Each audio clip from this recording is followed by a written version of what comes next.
Security guards stand by in Dufferin Grove, waiting and watching as the city works to get residents of an encampment there out. Good afternoon. It appears the city is preparing to dismantle an encampment in a park near Dufferin and Bloor. City staff say trespass notices were issued on Friday, and they are providing alternative shelter arrangements. CTV's Beth Macdonell is live at Dufferin Grove Park with the very latest. Beth. Yeah, Michelle, various meetings are taking place between people who have been staying in the park and city staff. It appears some type of negotiation, some type of deal or arrangement is trying to be made. Right now, we know there are 7 people still staying in the park. At its height, there were 56 back in February, and over the past few months, the city has been working with people, trying to find them the right services that they need. Hopefully we can come to some kind of decent, amicable arrangement where we no longer take up space in the park. Discussions are underway between city staff and people who have been staying in tents in Dufferin Grove Park for months. The city says it's been working with 56 people since February, and 7 people are left. The city says on Tuesday, trespass notices expired. There was some progress yesterday where some longtime residents of this encampment accepted the supports that have been offered to them over the last several months, and those residents have moved into a shelter. So we're optimistic that more will accept the services. Security guards and additional city staff are in the park. The city says it has put aside shelter space for people still staying here and will help them move, but some don't want to go. The reason why we're not interested in shelters is very simple. We have been, most of us have been traumatized in the actual shelter system. There are people in very vulnerable conditions that either live or support here itself, that have partners and stuff that are targeting them to look to literally murder them. And if we go into the shelter system itself, those people will get attacked. Some who live near the park are unhappy with the state of the encampments. A relief that it's going to be gone, because I think it was a security concern for the neighborhood and the community, but at the same time I feel very bad because I don't know what's going to happen to them. The city says trespass enforcement begins in 2 cases. One, if there is an immediate emergency, public health or safety risk. The second, if outreach is unsuccessful.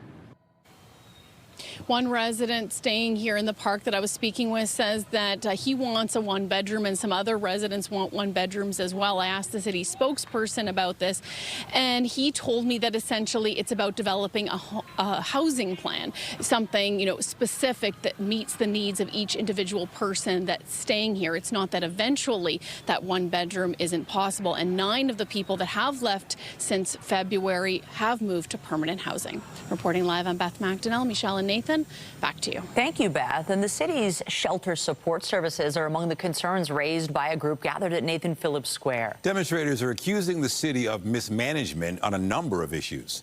CTV's Natalie Johnson is live in the square with more. Natalie. Hi, Nathan, that's right. This is a group that forms a broader coalition accusing Mayor Chow of a crisis of leadership here at City Hall. They have concerns about a number of files, everything ranging from harm reduction to bike lanes, bus lanes, and more. I'm joined now by Cody Macrae, who represents Balance on Bloor.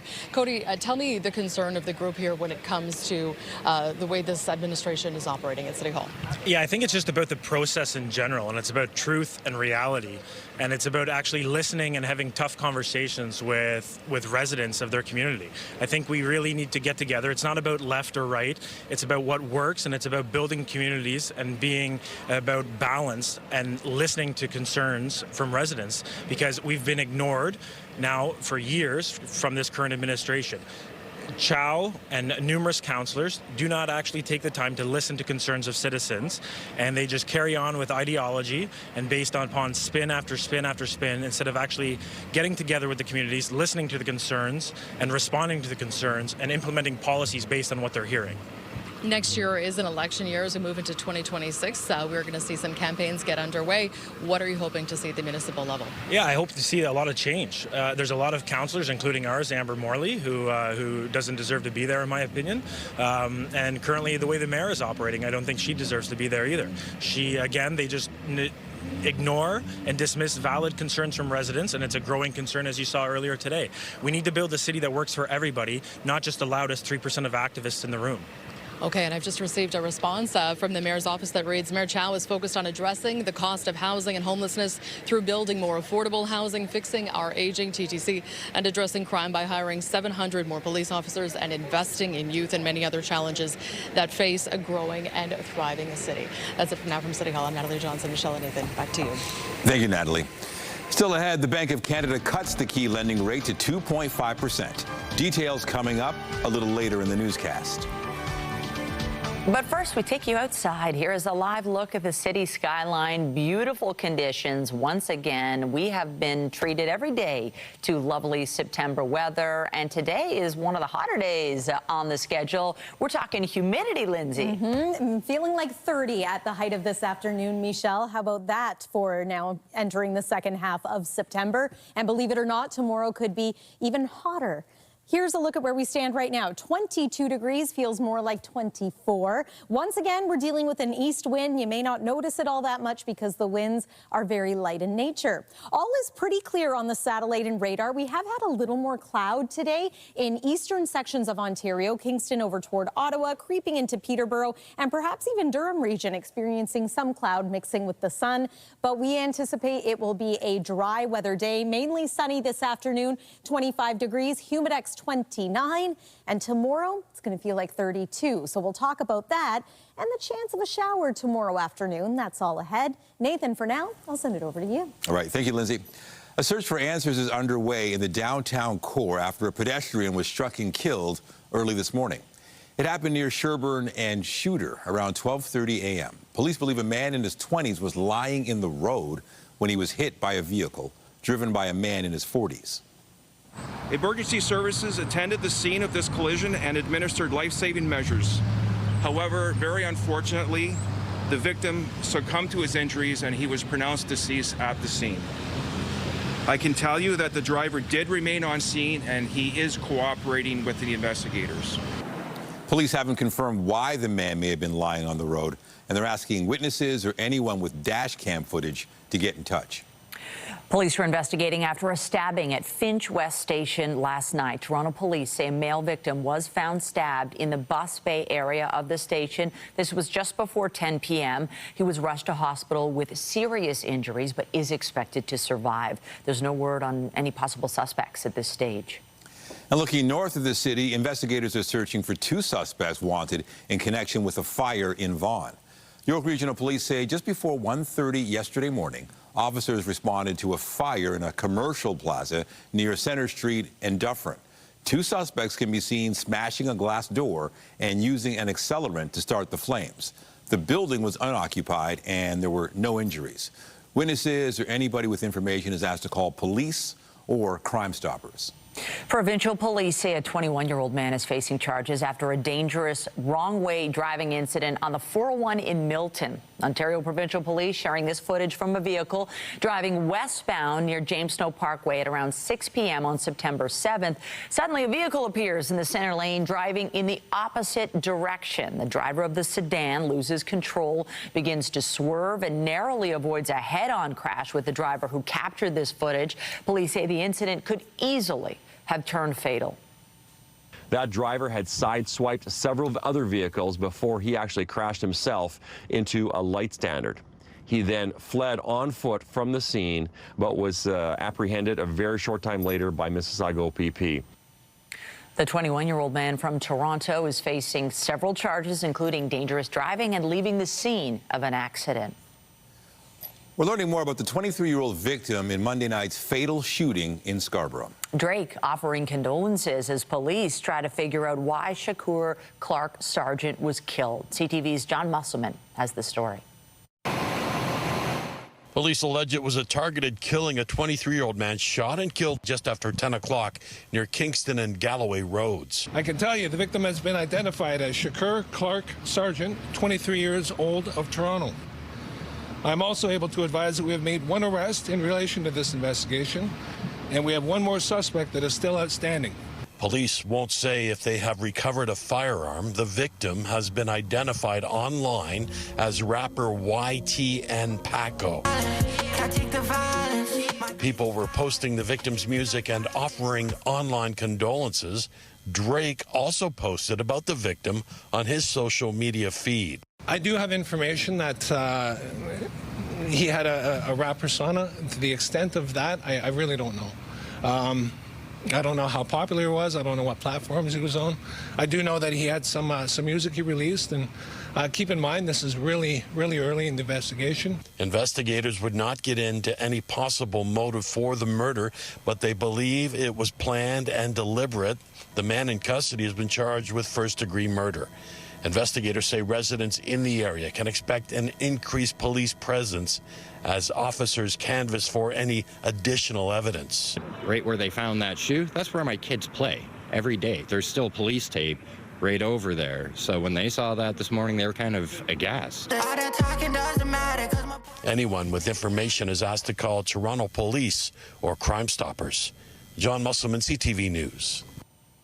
The FAO is releasing its economic and budget outlook report today, providing insight into what could be coming down the track for the province's finances. CTV's Queen's Park Bureau Chief breaks down the report for us. Here's Siobhan Morris.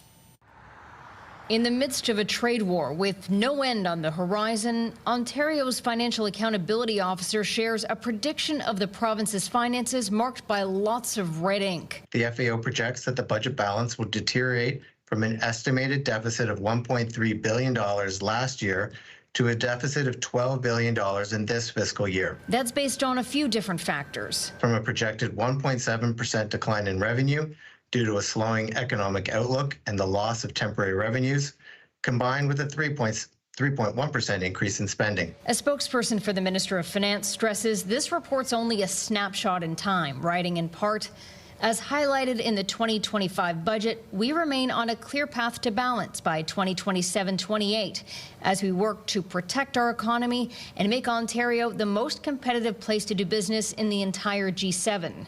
Today, we learned this budget was a fiction. It's not worth the paper it's written on. The FAO adds that to make the math work, there will have to be changes. In 3 years, the government is forecasting a balanced budget. We think it, based on our review, it's closer to a deficit of $10 billion. So to achieve that $10 billion gap, it's either revenue measures or spending changes. Higher taxes or deeper cuts. The caveat is there remains a lot of uncertainty with the trade picture, so a policy change south of the border could dramatically shift these figures. At Queen's Park, Siobhan Morris, CTV News. The Bank of Canada has cut its key rate by 25 basis points, bringing it down to 2.5%. Scott Hurst is following this story and joins us live with the latest. Scott, many were expecting this, lowering the rate for the first time in months, but what's behind the decision? Nathan, good afternoon. Let's focus on that big number before we get to the reasoning behind it. As you mentioned, 2.5%, a 25 basis point cut from the Bank of Canada as it had held the rate steady for several decisions at 2.75%. This is the first cut by the Bank of Canada since March, and what we heard from Bank of Canada Governor Tiff Macklem, a clear consensus for a rate cut this time around from 2.75% now to 2.5%.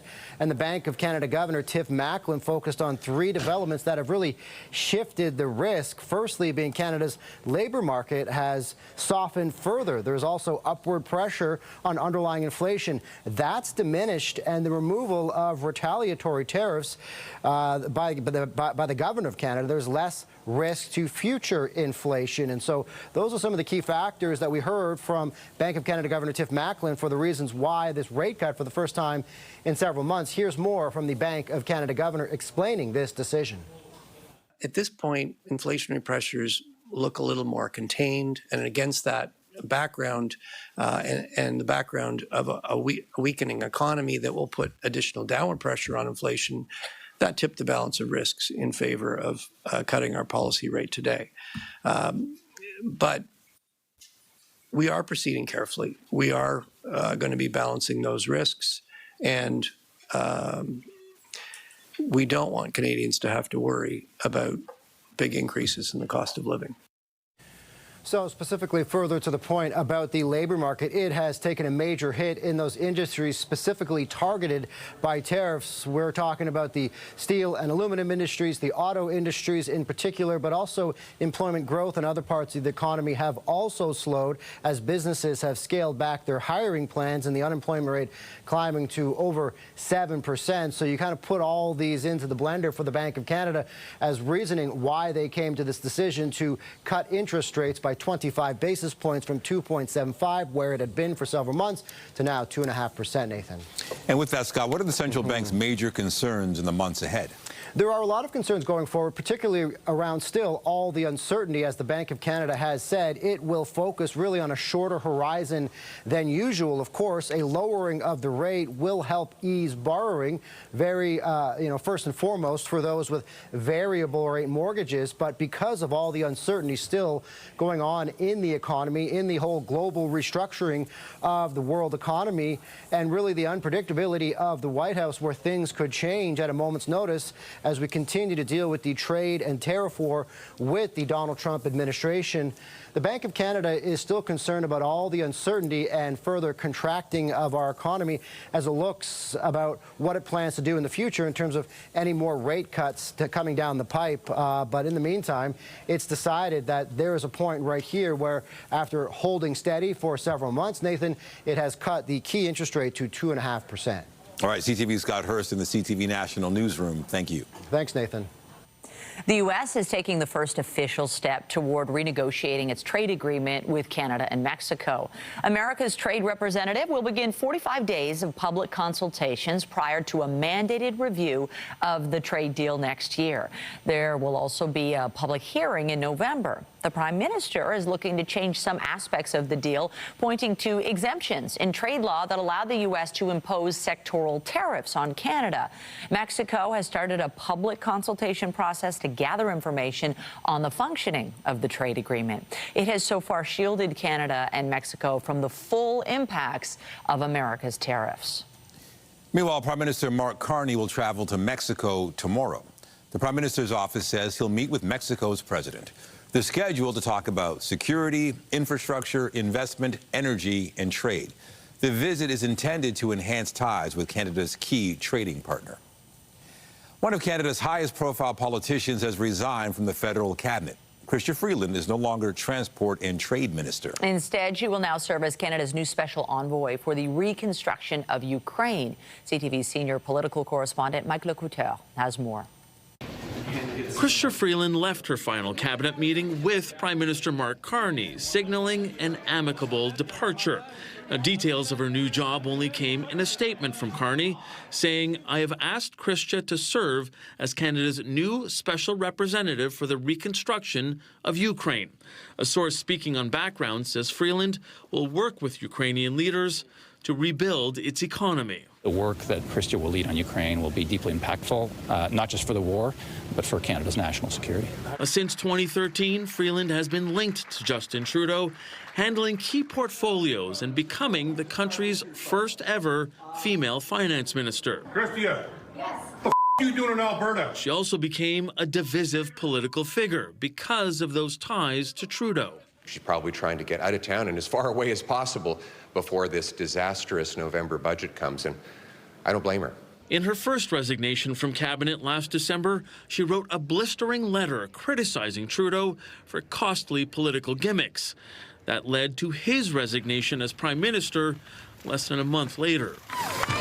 Freeland ran for the Liberal leadership, but came in a distant second to Mark Carney. In a statement, Freeland thanked her constituents and praised the current Prime Minister, saying Mark Carney is a unifier in a time of crisis, and I have absolute confidence in his ability to lead us through it. Ontario's Premier also praised her time in Cabinet. She's always a friend. I talk to her almost daily, bi-daily, and she's a good person, and she'll do a great job over in Ukraine, and I support her all the way. Dominic LeBlanc will now take over on internal trade, and the transport file will be handed to Government House Leader Steve McKinnon. Mike Lecouteur, CTV News, Ottawa. Donald Trump has arrived in the UK for a second state visit.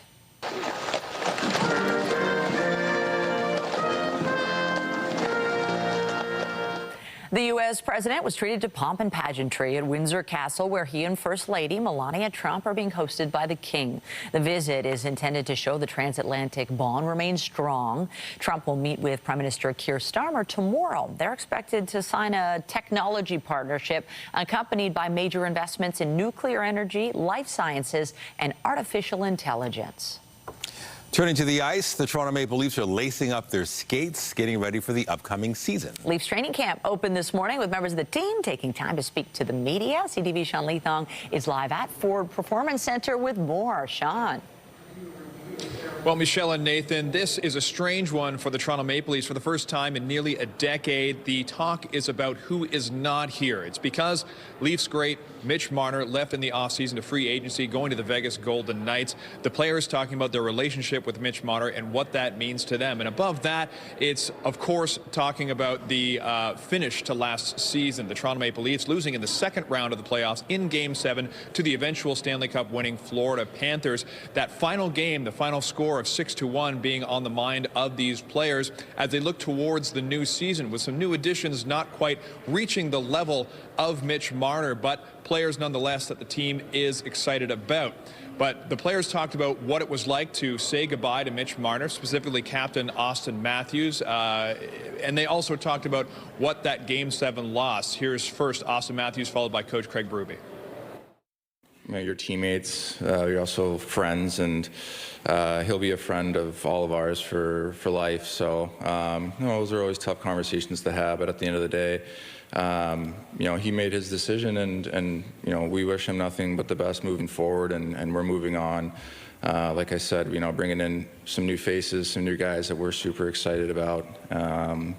You know, I can't really dwell on the past. You know, it's okay to bend in those games, but not break, right? That's what you always say, and I think that we got to get over that hump for sure. That's a big part of it. You know, it's bringing in some new players, I think, is important. We did that, so that'll help, in my opinion. But it's just keep working and teaching these guys and trying to get them mentally dialed in for those games. You know, I feel like you come to Toronto in a big game at home, it's a lot of pressure. We all know that, but we got to all be able to deal with it better than we did. So one of the big questions moving forward is who will fit on the right wing of center Austin Matthews going into this season. Coach Craig Berube talked about Mateus Michelli, who's a signing in the offseason from Utah, and of course Max Domi being the two possible candidates. He did say that Max Domi has a lower body injury right now, so he'll be day-to-day as training camp starts, and they haven't slotted anybody in on that top line yet, so there is a chance for promotion for many players as the season gets going. As for captain Austin Matthews, he had mentioned that he was injured towards the end of the season and through the playoffs last year. He said he is feeling 100%, he's feeling good, and he's ready to go. The players will have their first on-ice workouts coming tomorrow. Reporting live, I'm Sean Leathong. Lindsay, I'll send it over to you. Thank you, Sean. And it doesn't exactly feel like hockey weather right now, does it? It feels more like midsummer. And part of the reason it has been so hot, so dry, and so sunny is because of this, an omega blocking pattern. So we've got high pressure. The lows around us are being steered away as that high pressure holds. However, fall is coming. The countdown is on. A reminder that this year the autumnal equinox is Monday, September 22nd at 2:19 p.m. Will it feel more like the season by then? We'll show you with a look at the 7-day forecast after this break here on CTV News at noon. Stay with us. When you see it happen, send it to CTV News. Text 10400. From your screen to ours. Text 10400. All right, it's the middle of the work week, and once again, another lovely day where you have to get outside if you can to try to enjoy it. Honestly, how about this never ends? How about this is our climate now? I think this, can you imagine we got weather like this all year round? Spectacular. Yeah, it would make my job a little quieter, but True. I've been enjoying this week, though. No complaints from me. I think everyone has been enjoying the weather lately. If you're ready for a change, I wouldn't say that there's a dramatic one coming. We are going to cool down a little bit heading into the weekend. Before that, though, we're going to warm up. Tomorrow's likely to be our hottest day of the week. And if you're waiting for rain, there's a chance tomorrow and maybe a few showers into the early part of next week. Weather is brought to you by the Presler Law Firm Injury Lawyers. You don't pay unless they win. How about that sunrise this morning? Beautiful sky and a gorgeous skyline. I love seeing this. I do want to mention that the sunrise time is now about 7 a.m. and sunset time is going to be roughly 7:20. So we are getting closer to that equinox that we're talking about, equal parts of day and night as we transition to fall. And again, fall arrives on Monday. So a couple more days of summer to go. And yeah, it sure feels like that season today and really for the next few. 23 degrees this hour in Wyerton. It's 25 in Windsor. Remember just how hot it was yesterday? In places like Peawanuck, dramatically cooler today at 9 degrees. Yesterday it felt like 36. Still quite warm in places like Moosonee and Timmins. And we here in Toronto are currently sitting at 24 degrees, feeling like 27. So already quite warm with several more hours of daytime heating to go. 29 is what we expect it's going to feel like at the height of the day, but 30 in places like London, Hamilton, Niagara Falls, feeling like 29 in the Peterborough area too. Just want to remind you of the fact that our seasonal norm is about 20 degrees. So we are well above that. We have been. Yesterday we made it to 25.8 degrees. And again, tomorrow we could hit 27. Feeling like 32. There's your evening at a glance. Beautiful for tonight. Sun is going to be setting at about 7 p.m. So that's the temperature we're expecting for that hour. Clear skies, bit more of a southerly wind, but still very light in nature. Overnight, 14 is our forecast low. Clear skies, seasonal temperatures in most areas. And then tomorrow, this is more like late July or early August than it is mid to late September. Feeling like 32, westerly winds this time around, maybe a little bit breezier to around 20 kilometers per hour. And now we're going to talk about the slight chance of a shower. Not so much today. As mentioned, we've seen a little more cloud cover in eastern sections of Ontario. That's thanks to this disturbance stateside. I talked about that Omega blocking pattern. For the most part, it's still holding, but the pattern is starting to change. We are going to see a cold front swing through for tomorrow. That brings us a bit of an increase in cloud cover. It also brings us the slight chance of a shower. So that's around 4:30. Most areas are going to remain dry. Friday, we see the cloud cover clear. It's looking like a dry weekend as well.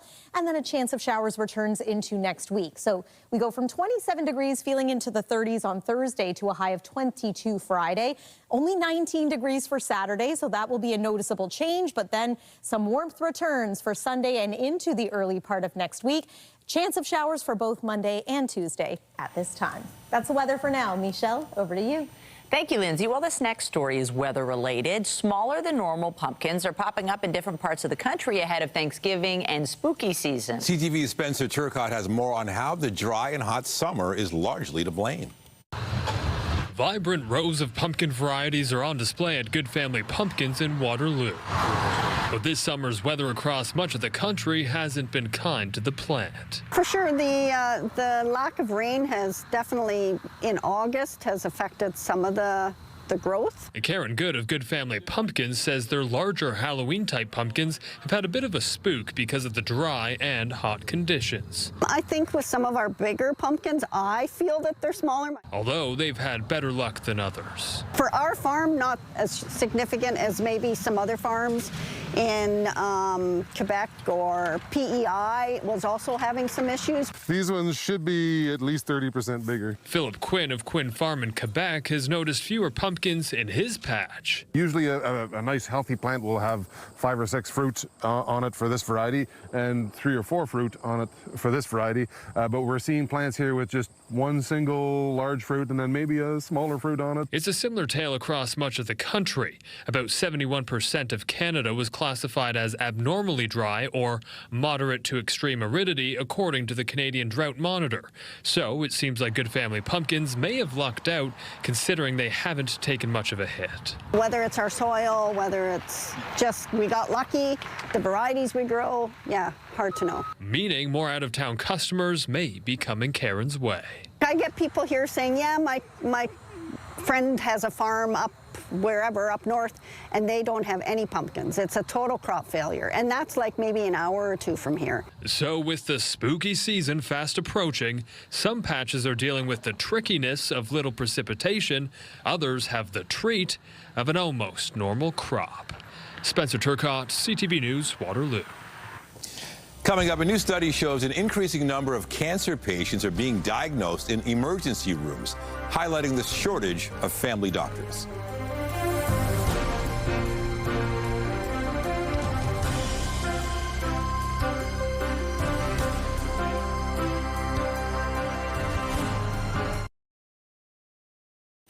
A new study of our healthcare system examines when a cancer diagnosis is made in a hospital ER. The situation becoming more common amid a shortage of family doctors and long waits for diagnostic tests. CTV's health reporter Pauline Chan explains. Emergency departments are unique. We often provide episodic care, so we only see a patient once and we don't have ways to follow up with patients, make sure that referrals that were sent actually happen. A recent study by Dr. Kirat Gurwal shows an increasing number of cancer patients are actually being diagnosed during a visit to the emergency room, pointing to the lack of access to family physicians. We interviewed 20 emergency physicians across Ontario. The problems range from the environment. Emergency departments are routinely overcrowded. Patients who have suspected cancer diagnoses are often seen in waiting rooms and hallways, and having these discussions can be difficult for both patients and providers. To the follow-up, as biopsies are usually required for a cancer confirmation and any referral to an oncologist. The challenge with the emergency providers is they don't have that continuity with the patient. So they can make the referral, but oftentimes we'll get referral rejections, which is one of the things that came up in the study. Gurwal is calling for more standardization of access to screening and care. She points to programs that already screen for breast or lung cancer. And if you have a patient with suspected lung cancer in the emergency department, you can be fairly confident that they will reliably be followed up in a timely fashion. We know that screening guidelines are the age is getting younger and younger. And in some of the young adult patients that I care for, we're often reminding them that the goal is to get screening when you feel well. And Dr. Alicia Kazam says some screening can even be done by self-referral. Pauline Chan, CTV News.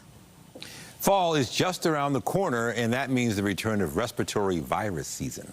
As cases of the common cold, flu, and COVID are expected to tick up, RSV also remains a risk, with potentially serious consequences for vulnerable populations. The province is expanding eligibility for various shots that protect people from the virus. Dr. Alan Grill, Chief of Family Medicine at Markham Stouffville Hospital, spoke with CP24 about who's eligible to get the shot for free under OHIP. The nice news, and for anybody out there that's over 75 years old, this is big news, it is now covered for those individuals. It's free. So all they have to do is go to their primary care provider, family doctor, nurse practitioner, and we can give it to them. It's going to probably roll out around October, right before the season starts. If you're age 60 to 74, it's also covered if you live in a long-term care facility or retirement home, immunocompromised, if you're experiencing homelessness or you identify as First Nations, Inuit, Métis, you're also covered. The vaccine is also available for other adults 60 and up who choose to pay out of pocket. The province also covers RSV immunization for infants up to 8 months of age entering their first RSV season, and high-risk children up to 2 years old.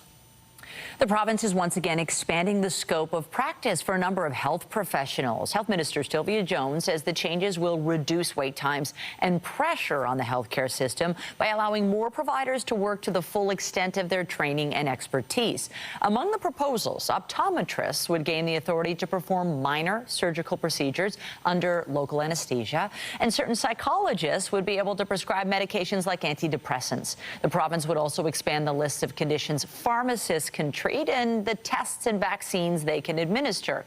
The Ontario Medical Association has previously pushed back on increasing the number of ailments pharmacists can address, pointing to the specialized training physicians receive.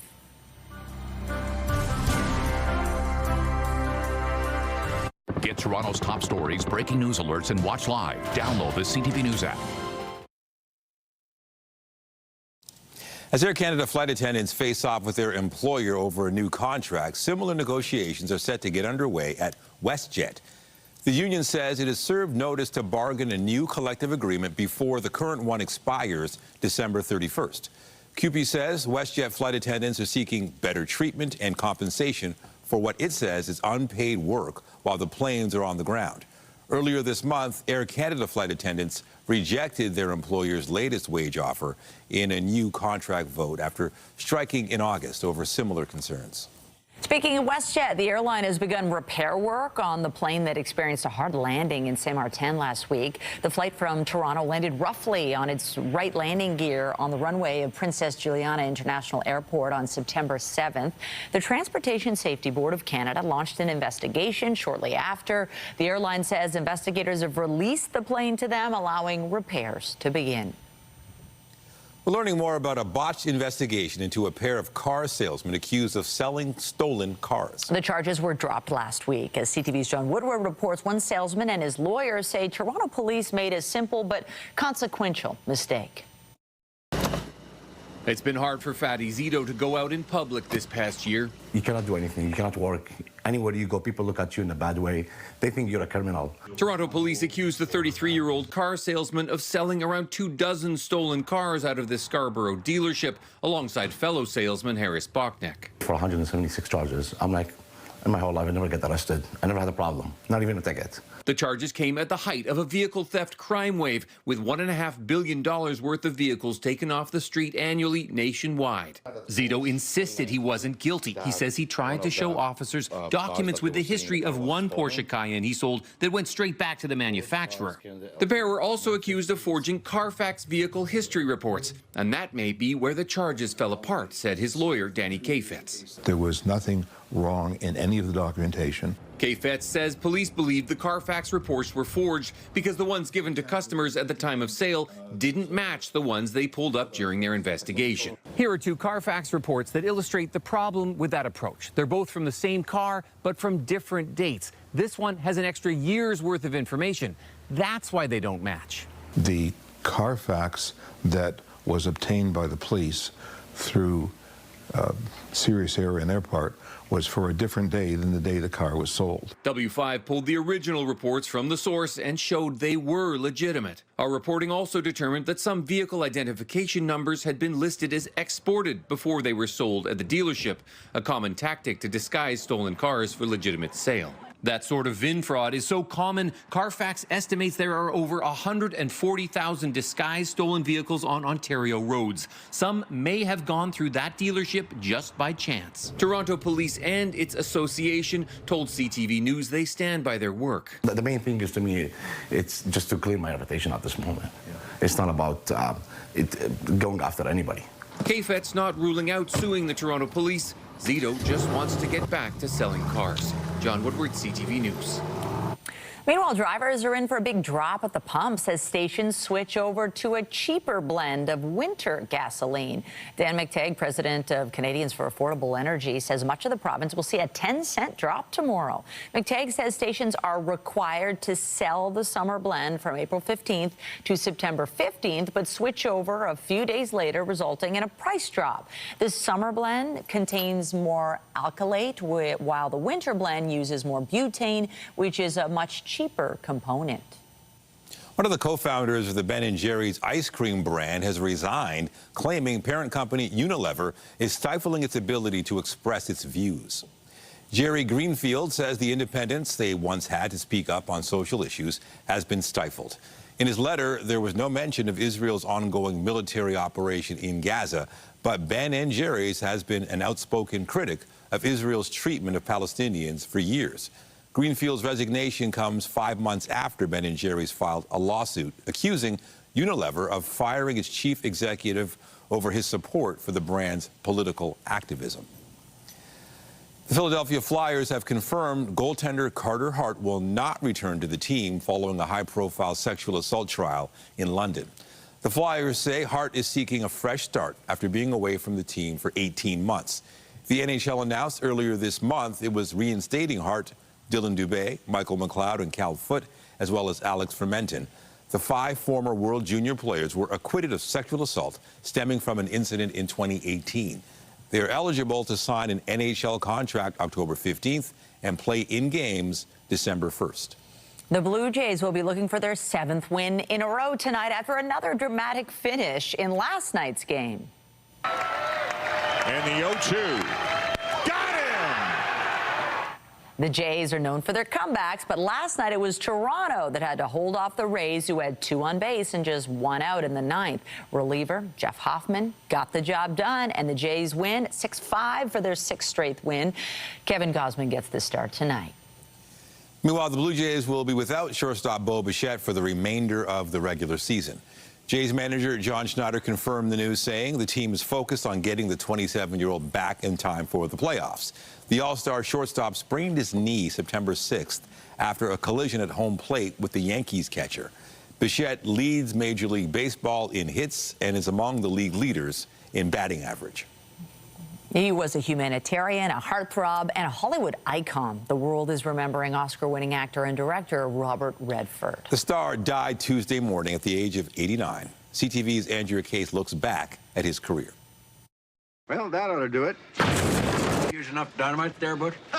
There are movie stars, and then there was Charles Robert Redford Jr. Born in Santa Monica, California in 1936, his acting career began on television in 1959. He moved on to Broadway, and then came the movies. His good looks cemented his leading man status.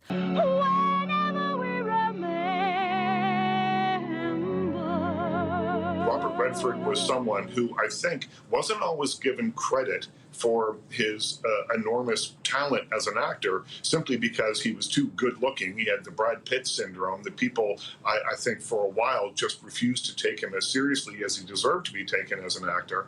But then you look at those films and you place them back to back to back. You see how different they all are, and you see that the common link is Robert Redford. Marvin, what do we do now? He made his directorial debut with the family drama Ordinary People in 1980. It garnered him his first Academy Award. I think probably the high points are ones where I was able to make a film that I was told I couldn't.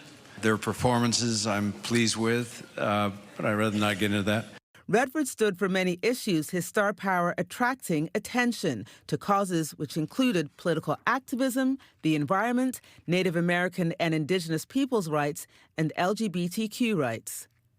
In 1981, he created the Sundance Institute, named after his Sundance character, and in 1985, the Sundance Film Festival was born, taking place where he lived in Utah in the middle of winter. Our job and our role is to create a space and a platform to bring new voices and new ways of seeing the world using independent film. Redford was married twice and had 4 children and 7 grandchildren. He died in his sleep at home in Utah, surrounded by those he loved. Robert Redford was 89. Coming up, celebrating a Canadian icon, a birthday party is being planned for Neil Young in Toronto. Details after the break.